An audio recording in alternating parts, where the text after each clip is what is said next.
with our Okay, so just so you know, currently the numbers that we have for our multilingual learners here in Wayne Township, we have 4,786 multilingual learners. We have 23 levels pending, so that will, depending on how that goes, we could be over 4,800 for this school year at this time. 1881 are former multilingual students, and we have 223 native English speakers. We have one LAP parent liaison, one EL data and community specialist, one EL instructional coach, and one LAP administrative assistant. For our staff, we have 43 and a half licensed teachers. There are currently 2 unfilled positions in the district, but I know our principals are working really hard to get those filled, and we have 48 trained paraprofessionals. This is always very interesting. This has been our progression since the 2006 school year. It's really important to note, just look at 2021. I started this role at that time to where we are right now for 2024 as of November 2024. Our program, we've increased about 1,600 students. And so we continue to grow. We have students enroll. And so we want to make sure that our practices are practices that are welcoming and nurturing, but also academically engaging for our multilingual learners. So as we continue to grow, we know that means that our classrooms will grow. One thing for Wayne Township is that our student enrollment has not increased as a district, but our multilingual student enrollment has increased. So at this time, we're looking at almost 30% of our classrooms are filled with multilingual learners, okay? This gives you an idea of what it looks like at each school. So I'll give you a moment to look at that. Those are the numbers as of November 1st. The levels pending means that those students still have to be screened with our WIDA screener. And so those students, that number will change. What we've noticed is that even as the number gets lower, new students enroll. So that means that the number will increase. It'll fluctuate based on them getting that screener completed. Oops. Now here, look at our level 1 students. Take a look at that information. Of our level 1s, with 1,300 students, 996 of them are immigrant students, and the remaining 373 are children of immigrants. Look at our number of level 2s, 3s, and 4s. And we were able to exit 47 of our students that were levels 4.3 to 4.9 in our buildings this year with the EL exit criteria. Those conferences were held. We were approved by the DOE, and so those 47 students are not included in this number.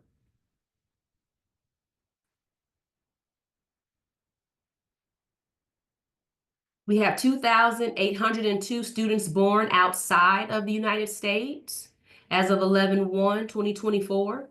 Those with less than 3 years, see that number there, and then more than 3 years. And so the DOE has their own definition of immigrant. So if you've been in schools 3 years or less in US schools, that puts you into that category right there.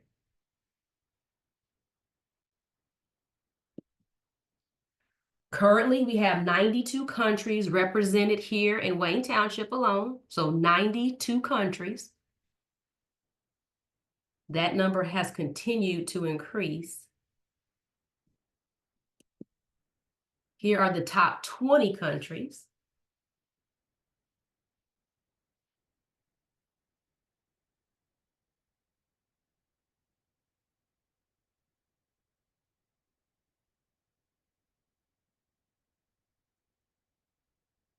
We have 74 languages represented here in Wayne Township. And here are the top 20 languages.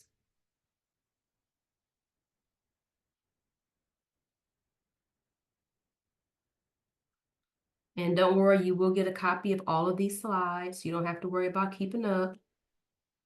Okay, we're not going to do our noticings and wonderings because that was for our in-person portion, but there's a lot of demographic information that I'm sure that as you're in your schools that you can see taking shape and how there have been some shifts in our student population. Now, when we think about the things that we're doing to help our families, you know, we recently had our 2024 LAP Family Night. We had great participation. We had approximately 700 attendees at that event. We did that at Chapel Hill this year, and it had a great turnout. One thing that's important to note is that we also incorporate immunization clinic because we knew that a lot of our English learners would have been on that exclusion list. And we were able to service quite a few folks that evening. When you look at the data, there were 161 children seen, and they gave out about 454 immunizations that evening. It was such a well-attended portion of the event that they actually wanted us to stay for 2 more hours because that's how many kids were still there that needed the immunizations. So we're going to continue to investigate ways to make that happen. But our goal in our department is not just the teaching and the learning part, but it's also providing support for our families. So we have meetings for our families that have a refugee status. We do all of those in person. And based on RSVPs, that's how we get interpreters to come. Schools, they are also able to have their own school-based LAP family nights. We've had several schools have those for their students and families, and also reach out to us because we do have some funding available if you want to do that event at your school. Every month, we still have a multilingual family meeting. We've had some wonderful guest speakers. Recently, we even had one who was an immigration lawyer. So that was a very well-attended virtual session. Because we're always looking for things based on the survey feedback that we receive from families on what things they want to know about. Where are the food pantries? Where are places for immunizations? What about the Wayne Township Trustee's Office? Our goal is to make sure that we meet those needs because we know if we can meet those basic needs, the kiddos are able to focus more on their learning, okay? We do these every month. We have 2 times. 12:30 for those who can come at 12:30, but also 5:30 p.m. because we know work schedules can be interesting and we want to make sure we can meet that need, whether they work at night or they work during the day. The Wayne Township Trustee's Office continues to be a great partner for our program. So whether we're talking about, you know, rental assistance, we're having families that are experiencing homelessness, we're able to connect them with Mr. Jackson, but also with the Township Trustee's Office. And our trustee is amazing. He comes to meetings. He connects with families. He is really available whenever we need his assistance. And so he's been a great source of support for the LAP program. When we think about our strategic plan, that's been the heart of the work that we're doing. We won't get into that because we know as educators in Wayne Township, we've heard quite a bit about it. But again, our goal is to make sure that we are really focusing on these areas to ensure that our students, especially our EL students, have the best educational opportunities available. Okay. Our kiddos are also going to have WIDA again in the 2nd semester.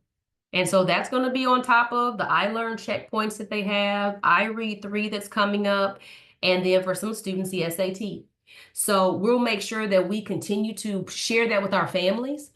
We send out messages to them about that. We have it as a topic during our monthly family meetings because we know if we can make sure they hear it multiple times, they feel able to ask questions. And they can ask us anything that they need to, and we just really try to share the value and purpose of taking those assessments and the information they'll receive in the future. If you don't mind, you can go to our LAP, our parent channel, and you can check out some of the slideshow pictures. We had like a photo booth. We had lots of random photos that were taken. We had kiddos making balloons and hearing about community resources. So again, it was just another great opportunity to connect with our families, and they always appreciate that time together.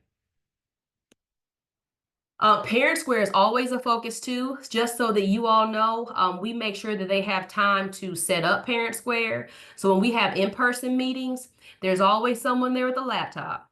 We bring up Skyward, we bring up Parent Square, and we help those families that do not, they haven't gotten onto it yet. We sit down with them one-on-one and get their account set up. So that's something I definitely recommend that you do in your front offices as well. Because we make it a priority to do that, because we know if they're not connected, they're missing out on lots of valuable information. All right, I'll hurry through mine, but I got done when I said I was going to get done because I cannot wait to hear our guest speaker this evening. We know that our Haitian population has increased tremendously in Wayne Township, and we are so excited about that. But we also know that there are questions that people have had, like how is school different in Haiti compared to the United States? What are some of the things that they do in Haiti when it comes to education? Ways that families can be supported. And we have the perfect person to share some information with us. I've had the pleasure of meeting her before when she came to one of our family meetings in person, and she just was a phenomenal source of support, encouragement, but with valuable resources for our families. So Buki, I'm going to have you do a quick introduction, and then we're going to be ready for our guest speaker. Thank you, Dr. Moore. Good evening, everyone, once again. And we are excited this evening and have the honor to have Ms. Rochneid St. Brooks from Aqua Languages and More. She is, just as she was introduced by Dr. Moore, she is a phenomenal individual with a wealth of resources. So let's sit back tonight as you listen to her as she shares wonderful resources with us. Over to you, Ms. St. Brooks. Thank you, Buki. Thank you, Dr. Murph. As I'm Roshni, I'm going to go ahead and share my screen now. I pretty much have a presentation for you all tonight about Haiti, the recent migration patterns, and how we can support our students here. We will have time for questions at the end. Any questions you might have, please let me know, and I will be happy to answer them for you. And hopefully this presentation will answer some questions that you might have or had in the past. So I am with Aqua Languages and More. I will share a little bit later about what we do, but this presentation is how do we bridge the different cultures? I just saw the data shared, in Wayne Township has so many students from so many different places. We will discuss how we can support our Haitian students in Wayne Township specifically. And I hope that this presentation will help you understand the Haitian educational system, and it will also help foster some integration for their students in the American system. All right, so for today, you can expect me to talk to you about an overview of the Haitian educational system. As I shared before, I will do a little bit of a comparison between the Haitian and American educational systems. I will also share some quick recent migration trends that we have seen, because if you've wondered why since 2021 you have been seeing so many Haitian kids, hopefully that will help you understand a little bit more. And then we'll share some common challenges that the students usually face when they first get here to the schools. And we will also discuss some strategies to hopefully be able to foster integration in a sense of belonging for the students. So for us at Aqua Languages and More, can you all see my screen properly and the faces on it or not? Yes, we can see it. Yes, we can see. we can see. Okay, good. So Aqua Languages and More was founded earlier this year in 2024, and it is a Black and family-owned business. We focus on doing interpretation, translation, as well as cultural trainings in Haitian Creole, French, and Spanish. But we do cultural trainings for countries like Haiti, Congo, Rwanda, Benin, Venezuela, Colombia, and more. And most recently, we have a bridge program that we've been working on. It's called, so bridge stands for Bridging Resources for Immigrant Development, Growth, and Education. And that program is pretty much a partnership with different IPS schools. And what we do, we have a reading/English tutor that speaks Haitian Creole that goes out, a math tutor to provide extra support to the kids. We also have a social worker who does peer mentorship and help the kids with social emotional learning. And there's also an interpreter that comes out and calls the parents on behalf of the schools and the teachers and let them know any updates about their kids. And so for our company, our mission is to bridge languages so that we can enrich lives. So, as I shared before, we will talk about the Haitian educational system, some migration patterns that have been affecting us all. Because if you live in India, I think we have seen an increase as well as differences in our community as opposed to how it was maybe 7 years ago. And then we will talk about the different ways that we can do an equitable job when it comes to supporting specifically our Haitian students as they adjust to the American system. So some basic facts about Haiti. Haiti is located in the Caribbean. We share an island with the Dominican Republic. And Haiti is really, really famous for being the first Black republic. So back in 1804, Haitians were able to free themselves from the French, who was our colonizer in the past. And so we were able to claim our own freedom without anybody giving it to us. And it is something that we are still very proud about till this day. So whenever we come across a Haitian, they're always going to be proud about that. Haiti currently has a population of 11 million people. And there is about 3 million people that live overseas that don't live in Haiti specifically. The official languages in Haiti are both Haitian Creole as well as French.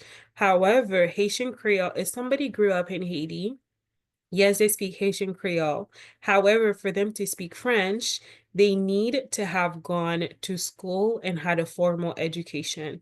So what I often tell people is to, if you come across a Haitian, yes, assume Haitian Creole, but don't assume French. And lastly, Haiti is divided into 10 different departments, and Port-au-Prince, which is the capital, is the largest city, and it is where most things happen. The other 9 departments, there is still a lot of people living there, but things tend to look a little differently outside of the capital. So, overview of the Haitian educational system, the structure. What is the structure like? So, in America, we know that public schools is the thing that is most popular, and you have some private schools, but that is not usually the norm for everybody. In Haiti, it's a little bit different. We have more than 14,000 private schools. And the thing with the private schools is they're not tuition free. They require a fee for the tuition. And pretty much if you're unable to pay that fee, or if it comes to a certain point during the year where you cannot pay the fee, chances are your kid will get kicked out of the school, or they just won't be able to continue their learning anymore. Also, the thing about the private schools is you can pretty much go to any private school you want in the city as long as you're willing to make the drive. So they're not set by zoning laws. The schools that you go to, it doesn't have to be a mile from where you officially live.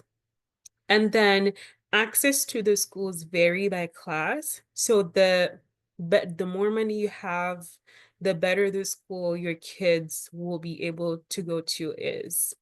And then for the public schools, we have about 1,240 public schools.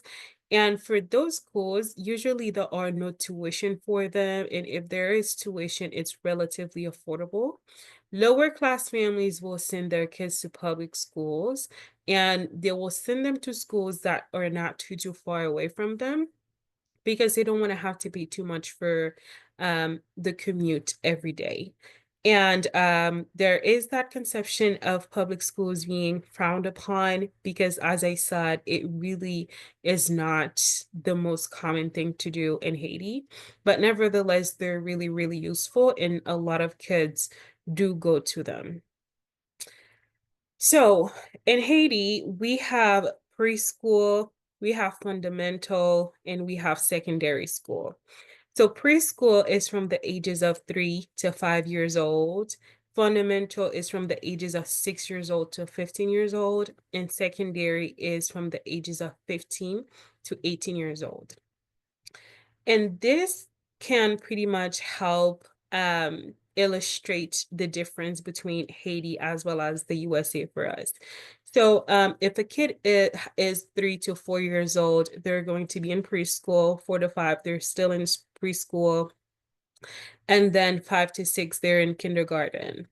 And so from 6 to 7, they are in first grade. From 6 to 10, pretty much they are in first to fifth grade, which is what we call elementary school in America. In Haiti, it is still fundamental. So for junior high school or for middle school, once they are in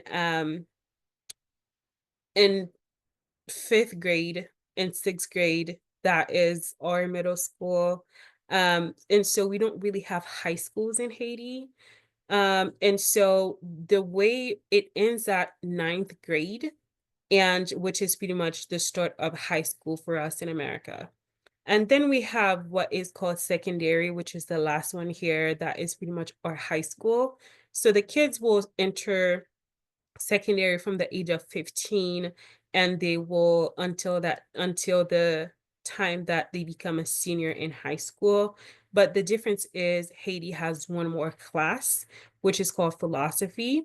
Instead of the kids being done at 12th grade, it's almost like they have an extra class. So you would consider that to be the 13th grade.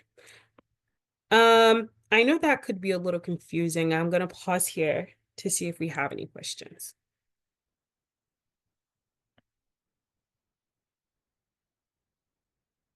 All right, if there are no questions, I will keep going. So for the curriculum, in Haiti, there is a lot of emphasis that is put on subjects like math, language arts, which usually is French or Haitian Creole, as well as social studies. And so if you are dealing with kids that are in elementary school, that were in middle school, for example, when they come here, they will usually have a language barrier where they cannot express themselves too much in English. However, in subjects like math, that might make more sense to them since math is a universal language and they tend to be stronger in that area. In Haiti, we don't have a lot of extracurriculars, especially in the public schools, whereas in the private schools, maybe once a week, they might have the violin or the guitar classes that they can go to, as well as other things. But usually there is not a lot of extracurriculars in the school. And the way that instruction is carried out, it is largely lecture-based. And so there is a professor who stands in front of the classroom, who's pretty much giving a lecture. And there is a lot of focus on memorization. A lot of times kids will have pages and pages of lessons and notes from the books and whatnot to memorize, and they're expected to come the next day or in 2 days and recite those lessons. They put a lot of focus on memorization. And we have a lot of state exams that determine whether the kids will make it to the next grade or not. So, and those state exams, they're Similar to the iRead programs that we were sharing before. And so if a kid is in ninth grade, in order for them to get to secondary school, they have an exam to take.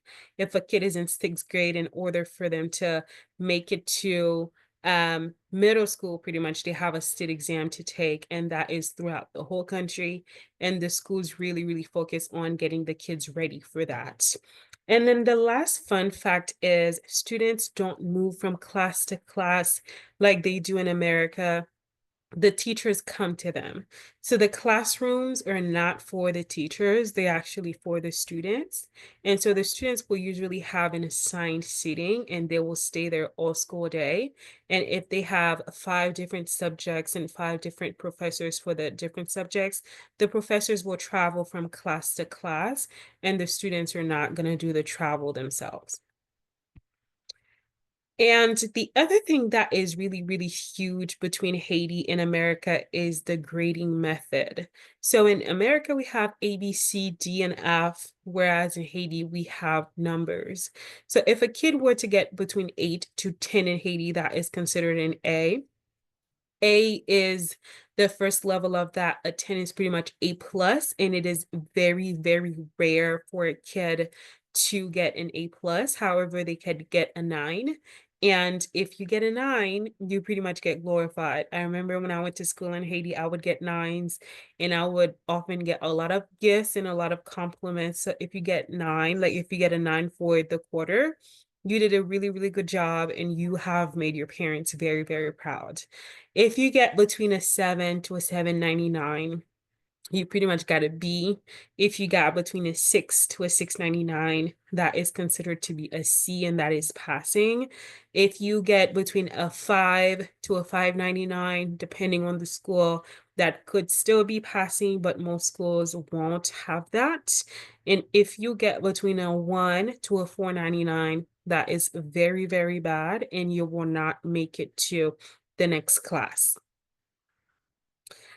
So some challenges that come with the Haitian educational system. A lot of times the class sizes are very, very large. It is not uncommon for a class in Haiti to have about 50 students in it. Whereas in America, depending on the state, there usually is a cap. However, in Haiti, it is 50 students were sat in their assigned seating all day long and in one tiny classroom. So the class sizes is a challenge that the kids run to a lot. There is a lack of materials. You don't see that as often for the private schools. However, for the public schools, there usually is a lack of materials when it comes to books, pens, and notebooks and whatnot. There also is some inconsistent teacher training. And that is usually a problem that is more prevalent in the public schools as well. Depending on the private school, they usually do not have that problem. And the biggest challenge is interrupted education due to political instability as well as poverty. And over the past 3 years, from 2021 and on, that has been repeating itself a lot more because we have kids who are missing months of schooling at a time because if they were to get out and go to school, they would pretty much get kidnapped. And the parents don't want their children to get kidnapped and whatnot. And so because of that, they keep them home. And because of that, there is lacks in their education. And the other thing too is with the way that Port-au-Prince is right now, sometimes there are children who are hearing gunshots as they stay in their home. And so that is a lot for a child to be going through. And you might even notice it in your classrooms that there are certain kids who maybe have things that they're dealing with emotionally. And that is because if they have come straight from Haiti over the past 3 years, and if they were in Port-au-Prince specifically, they have seen a lot, they have heard a lot, and they have been through a lot. Um, and now we are gonna talk about the different migration patterns, and I wanted to see if anybody had any questions.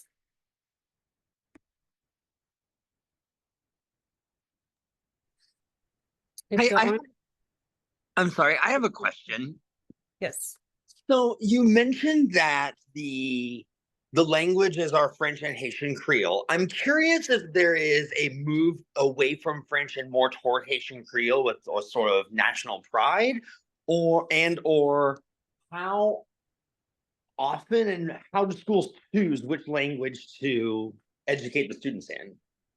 Yeah, that's a very, very good question. There isn't more so a national movement, for example, to move away from Haitian Creole, or to move away from French, because the textbooks that they use, for the most part, they're all in French.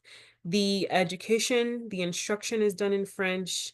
And a lot of times when the kids are in school, if they have school officials passing by, they're expected to be communicating in French. And so during recess, they'll speak Haitian Creole, but if they see a principal passing by, for example, they'll quickly switch to French. But the problem is, French is used in the schools. Depending on what church to go to, the service will be in French. However, in the kids' homes with their friends at the market, they're using Haitian Creole. So Haitian Creole is the language that is commonly used in Haiti.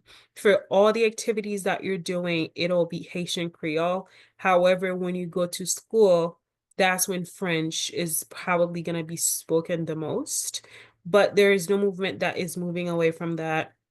The only difference is the reason why for in America, for example, we tend to see Haitian Creole a lot is because unfortunately we are dealing with a high illiteracy rate. So not a lot of people know how to read and write. And for the people who do not know how to read and write, they do not speak French at all. They speak Haitian Creole.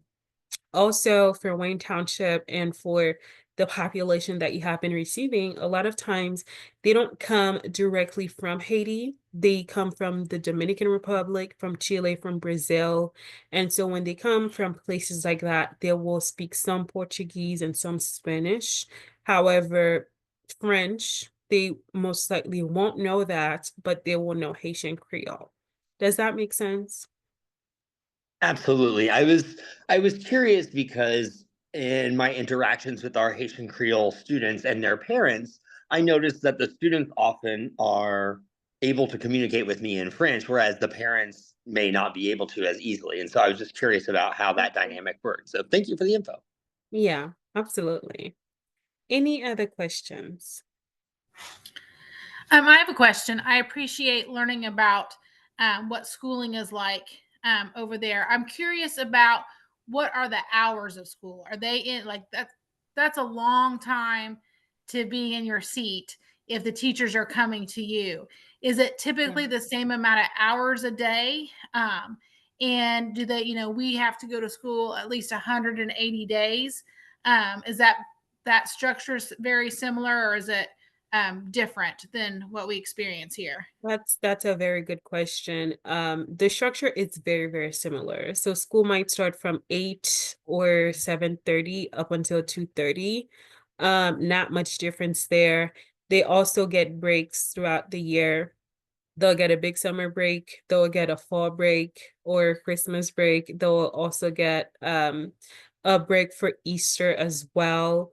They also get those types of breaks, but throughout the school, they might have two recesses, for example. So that's when they kind of get to get up and go eat, go play, go talk to some other friends, or go do other activities. And during recess, you'll see kids who are playing soccer, kids doing other things. And but after that, they have to go back to their seats and sit down and receive whatever instruction the teacher is giving them. Thank you. Yeah, absolutely. I'm gonna go back now. I think I maybe stopped sharing my screen. Let me go back again.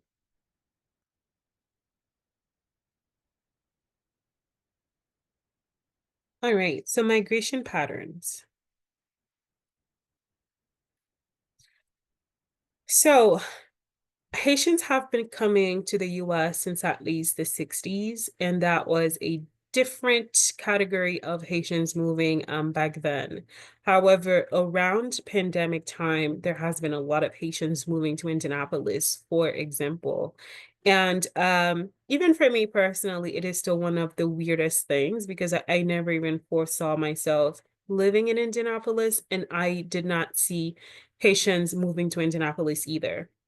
And so when we talk about push and pull factors, push factors are things that have happened in the country that have motivated the citizens to move away from the countries. And if there is a specific area that is receiving a lot of newcomers from a specific country, those are pull factors. Those are the advantages and benefits that have pretty much motivated them and convinced them that this might be a better place for them than the place where they're coming from. And so some push factors are the earthquake that happened in 2010. That was a devastating earthquake, and it started happening back then. And more recently, there was another earthquake that happened in 2021 that caused a lot of people to migrate. There is the assassination of the Haitian president Jovenel Moise at the time.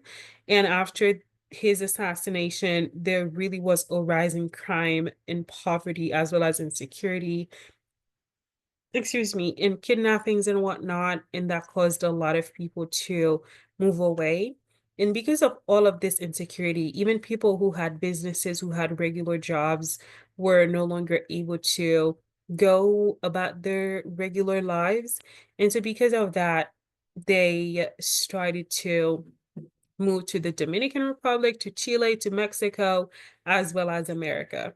Some pull factors, the reason why you have been seeing a lot of Haitians in Indiana, the first one is the Biden Humanitarian Parole Program.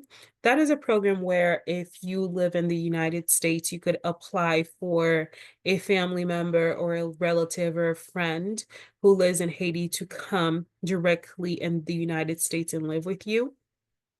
Indiana also had higher paying jobs than Florida, for example. And compared to other places, the cost of living is relatively lower. So these have all been factors that have been pulling a lot of Haitians to Indianapolis.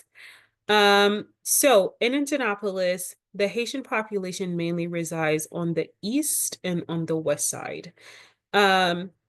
So when it comes to the west side, you'll see a lot of Haitians in Pike Township and Speedway and Wayne Township and whatnot, as I'm sure you have seen. There are around 75,000 Haitians living in Marion County as well as surrounding areas, and that is according to the Haitian Association of Indiana. We do not have official numbers, and that is pretty much anecdotal data based on what they have seen. Some top needs of the community are employment, education, housing, legal support, maternal and infant health, as well as transportation. And this map right here is very interesting as this map depicts the Darien Gap. And what that is where anybody can pretty much travel by foot to get to the United States. And that is a very, very dangerous path to take because it's a forest pretty much. There are wild animals that you could encounter. There are a lot of other things that could happen. Unfortunately, there is instances of rape, of beat downs, of murder that happen. And so a lot of them will take that path and risk their lives just to get to America, and they will do it with their children. And I usually like to highlight that because that helps you understand the mental state that some of the kids might be in as they have come here and are going to school in Indianapolis. And so comparison between the Haitian system and the American educational system. So in the US, a lot of schools will prioritize individual growth, critical thinking, and hands-on learning, whereas Haiti tend to focus on factual knowledge and discipline. And that is where the memorization comes in as well. Because knowing facts and discipline is really, really encouraged. However, when the kids get to secondary school, they get to do more critical thinking, but group projects and stuff like that are not as common. The language and the cultural differences. Most of the schools are in French, and Haitian Creole is also used. It is taught as a separate class. And as I have said before, English is taught and Spanish is taught as well. And the state test, they have state tests based around English and Spanish. However, that is introduced a bit later. And so if you are dealing with kids in middle school and in elementary school, they might not have any English basis at all. And so for the classroom norms in Haiti, you have a formal student-teacher relationship. And so the teacher is seen as an authority figure that you cannot interact with too much. However, in secondary school, when the kids start doing more critical thinking, that kind of changes. Whereas the teachers are a lot more approachable in America. And the other difference is support for special needs as well as social emotional learning. We know that a lot of our schools in America will have specific programs for students with special needs and other mental health concerns such as ADHD and whatnot, whereas in Haiti, that is either very, very limited or non-existent at all. And so when the kids get here, some things that they experience, some challenges that they face are language barriers. And if the kids cannot speak, that affects their academics, it affects their social interactions as well as comprehension in class. I came to the US when I was 14 years old and I studied in 9th grade, and I remember dealing with all of that very, very well. And so because of that language barrier, they kind of get boxed in and struggle to keep up or express themselves. And so that is the first problem. The second one is cultural adjustment. They might have difficulties with American classroom norms. One of the things that they will be dealing with is figuring out which class to go to next, because as I shared before, in Haiti, they're used to sitting in one place and the teacher is coming to them. And then the other thing might be interactions with the teachers, as the teachers are seen as these authority figures with strict rules. And so a lot of times the kids don't know how to address the teachers, or if they can. And when teachers say, if you have a problem, you can come to my office hours. That is something that they might struggle with as well, because we don't get that type of approachable, personal, face-to-face time in Haiti. Social emotional needs. The migration is emotionally taxing. As I have shared before, especially right now, if the kids have taken the Darien Gap, that is a lot of emotional tax that they're dealing with. And if they came straight from Haiti, with gang violence and whatnot, that is also a lot. And so academic gaps, there are differences in curriculums between the two countries. And so when it comes to science and English and whatnot, they might struggle a little bit more in those areas.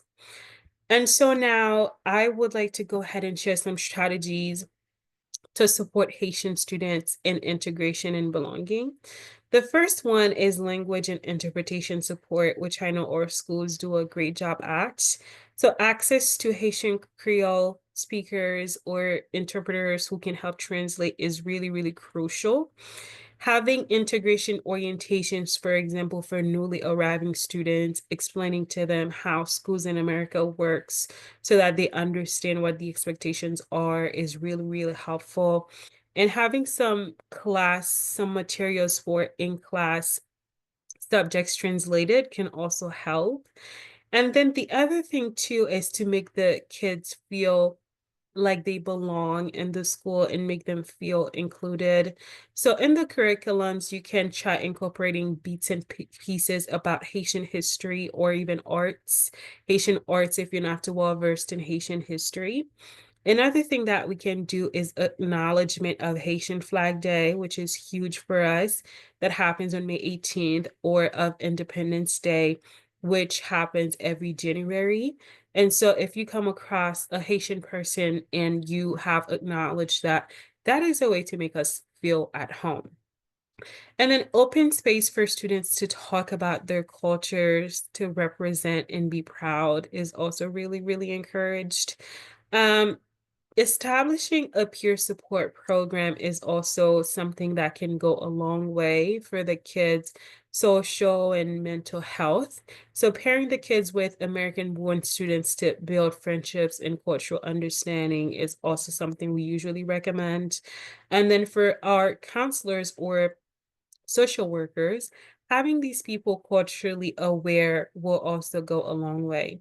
And lastly, when it comes to parental engagement, we can also have orientation sessions for the parents that establish what the differences are between Haiti as well as the schools in America. And during those orientation, having culturally sensitive interpretation is also going to be very, very helpful. And the last big tip is to have feedback about the student performance in Haitian Creole. We know that a lot of schools choose to send the kids home with a folder, and that is how the teachers pretty much communicate with the parents. However, if we are dealing with a literacy issue or with a language issue that is not doing a lot, so maybe having those feedback performance in Haitian Creole would also be really helpful. And when it comes to engaging the parents in the schools with the community, so Haitian parents are really, really involved in their kids' success, even if they have a language barrier. So if you can have regular communication for them in Haitian Creole, translate things like different school materials, emails, or announcements when possible would be really helpful. And consistent outreach would also be really helpful. Some Haitian parents, based on a survey that we've run, have said that they have never met with their kids' parents or that they have met with their kids' parents once throughout the school year. So doing more outreach to the parents with the help of interpreters would also be useful. And then, as I mentioned before, we can have parent workshops as well as orientation. When the parents first get here, having an introduction for them that explains to them the structure and the expectations, the different tests that their kids are going to have to pass throughout the year, what the grading policies look like, what the attendance policies look like, that the kid cannot miss a certain amount of days or they'll fall behind, as well as how they can be involved in the kids' lives in school is also going to be majorly helpful. We can also share with them some academic as well as social emotional support tips. So resources on how to support the students academically at home. A lot of parents may not have a lot of parents may not understand the way that the homework is set up in America, so they may not be able to help the kids. So if the school has extra resources for that, that is something that you can point them to, and that could really, really help the kids as well as the parents not carry that emotional burden of feeling unhelpful in their kids' education. And then the other thing that we can do as well, with which I think Wayne Township has already been doing, is to organize parent meetings groups or support groups. So for example, if you know that there are, I believe we have said we have more than 300 Haitian Creole students in our system, so having a meeting that is catered to them specifically so that they can come together and they can connect, they can hear from the school, and they can even have a chance to build community would be helpful. Invite parents to cultural celebrations and events is also nice. And a lot of times, what the parents will share with us is, I came to a meeting for my student and I saw people bringing in water, cookies. I didn't know that I was supposed to bring anything. So maybe going the extra mile to explain that to them would also be a big support in helping them be involved in their kids' education. And the last things that I will share with you are some tips to support the Haitian parents as well as the students. So the first one is to be mindful of the language preferences. As I said, Haitian Creole is the one language that you can always assume that the parents will be able to speak. Don't assume French, assume Haitian Creole. The second tip is to recognize the value of respect and politeness. So I'm sure it is something that's already done, but when speaking to the parents, address them as Mr. So-and-so and Mrs. So-and-so, as well as polite greetings. Starting to address them with good morning or good evening, which is something that I'm sure we all do, but Haitians take a particular liking to good morning. So if somebody just starts talking to me in the morning without good morning, I personally see that as rude, and so do a lot of Haitians. So polite greetings is encouraged. The third tip is to understand the role of religion and spirituality in their lives. A lot of Haitians are super, super religious people. A lot of them are Seventh-day Adventist. So if there is something going on a Saturday, they may not be able to participate because that is the Sabbath day for them. So maybe having accommodations ready for them would be really, really nice in a way to keep equity in mind. The fourth one is to address health concerns with sensitivity. We know that sometimes teachers could notice something mentally with the kids. Autism is a really, really sensitive issue, or even the subject of ADHD or other mental concerns, or of, I believe, some of the kids, sometimes they have concerns with being able to read. And so if you just go to a parent and say your child cannot read, they will not take that lightly. So addressing those concerns with sensitivity is key and something important to remember. And the last thing is when it comes to immunization, some parents might be open to that, some might not, because in Haiti, we have a holistic view of health. So a lot of times when people are sick, we have home remedies or cultural remedies that will do instead of taking an Advil, for example, and that goes throughout the whole culture. So if you're seeing some resistance with vaccines and whatnot, it would be great to explain to the parents that they are safe. They're not going to do anything to the kids, and the reasons why the school is requiring it. The fifth tip is to encourage parental involvement, as I said before. And that is something that I saw Dr. Murph mention, that you have meetings at 12:30 as well as 5:30, because a lot of those parents oftentimes they have two jobs or they have work hours that may be a little outside of the norm. So having flexible meeting times for them is really, really helpful. And then acknowledge the role of extended families and community. A lot of times, when the parents in Haitian households, the grandma has a say, the uncle has a say, the auntie has a say, mom and dad obviously have a say. So that is something important to keep in mind. And then another thing to do as well is to help families not navigate bureaucratic systems, because the Haitian system and the American systems look so different. Oftentimes it's a lot of policies, it's a lot of forms, it's a lot of documents. So having people who speak the same language as them who can help them with that is something that would help them out largely. And then in order to make the students feel more included, as I shared before, we can celebrate Haitian Flag Day. And the school doesn't have to entirely celebrate it, but when you see the kids come in red and blue, already know that it's a Haitian Flag Day, or maybe during school announcement, that is something you can mention. Caribbean Heritage Month is in June.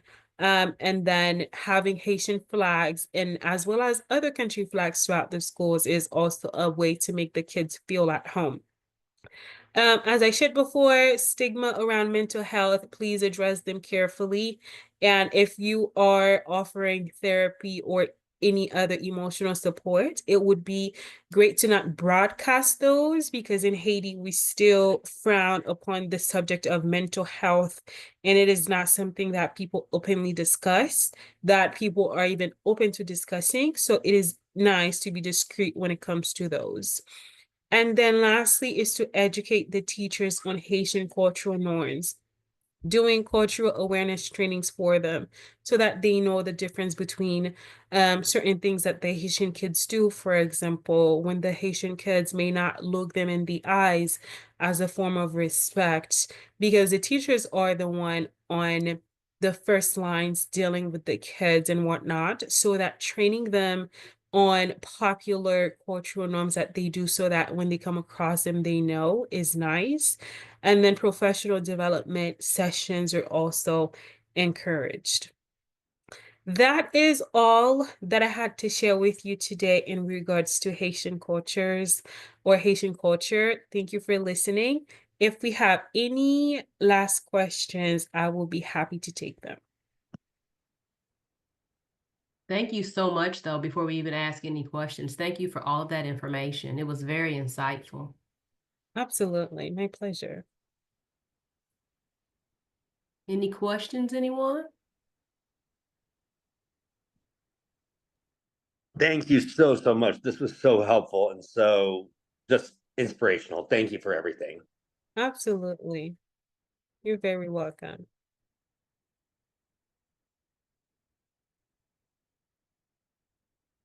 If you don't have any other questions, thank you, Buki, for having me. Thank you, Dr. Mur, and good night. Thank you so much. Thank you. Bye. Well, thank you all for being here as well. And let us know if you do have additional questions, because we want to best serve our Haitian students. And I'm so thankful you all took an hour to be with us tonight. I know you've had a busy week, so